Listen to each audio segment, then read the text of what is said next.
Hello everyone. तर आज मी बनवलेली आहे मस्त अशी झटपट तयार होणारी हेल्दी आणि टेस्टी अशी ड्रिंक.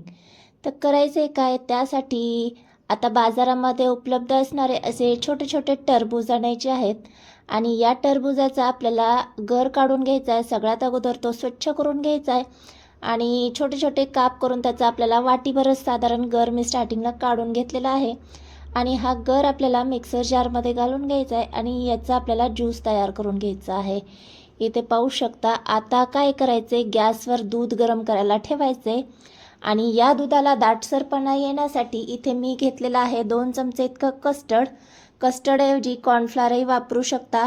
छान त्याची स्लरी करायची आणि हळूहळू या गरम दुधामध्ये ही स्लरी आपल्याला घालून घ्यायची. मीडियम गॅसवर 5च मिनिटात इथे कस्टर्ड आपलं तयार झालेलं आहे. तर थोडंसं दाटसरपणा आला की गॅस बंद करून घ्यायचा आहे आणि हे कस्टर्ड थंड होण्यासाठी साईडला ठेवून द्यायचं आहे. तोपर्यंत एका पातेल्यामध्ये मी पाणी गरम करायला ठेवलं आणि त्यामध्ये भिजलेले छोटे साबुदाणे घालून घेतलेत. हे साबुदाणे देखील 2-3 मिनटं शिजवून घ्यायचे आहेत. बऱ्यापैकी असे क्रिस्टलाइज झाले की हे काढून घ्यायचेत आणि चाळणीमध्ये आपल्याला गाळून घ्यायचे आहेत. पटकन थंड होण्यासाठी यावर थोडंसं थंड पाणी आपल्याला घालून घ्यायचं आहे, म्हणजे ते ओव्हरकुक होणार नाहीत.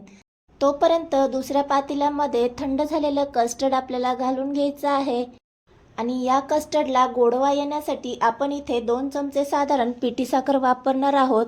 तुम्ही जर साखर वापरणार असाल तर कस्टर्ड जेव्हा शिजवत होतो तेव्हा साखर तुम्ही ॲड करून घेऊ शकता. आता लगेच यामध्ये आपण तयार केलेली टरबुजाची प्युरे घालून घेणार आहोत आणि जे साबुदाणे क्रिस्टलाइज करून घेतले होते ते देखील ॲड करून घ्यायचे आहे आणि छान आपल्याला हे एकजीव करून घ्यायचे. आणि इथे मी अगोदरच सब्जा सीड्स भिजत ठेवले होते ते देखील आपल्याला यामध्ये ॲड करून घ्यायचे आहेत आणि यामध्ये मी थोड्याशा टरबुजाच्या फोडी देखील करून घेतल्या होत्या, ते देखील यामध्ये ॲड करून घ्यायचे आहेत. तर मस्त इथे आपलं रिफ्रेशिंग असं ड्रिंक तयार झालेलं आहे. छान एकजीव करायचे आणि लगेच हे आपल्याला सर्व करून घ्यायचं आहे. तुम्हाला हे जर थंड करून प्यायला आवडत असेल तर थोडा वेळ याला तुम्ही फ्रीजमध्ये ठेवू शकता किंवा यामध्ये तुम्ही आईस क्यूब घालून हे देखील सर्व करू शकता.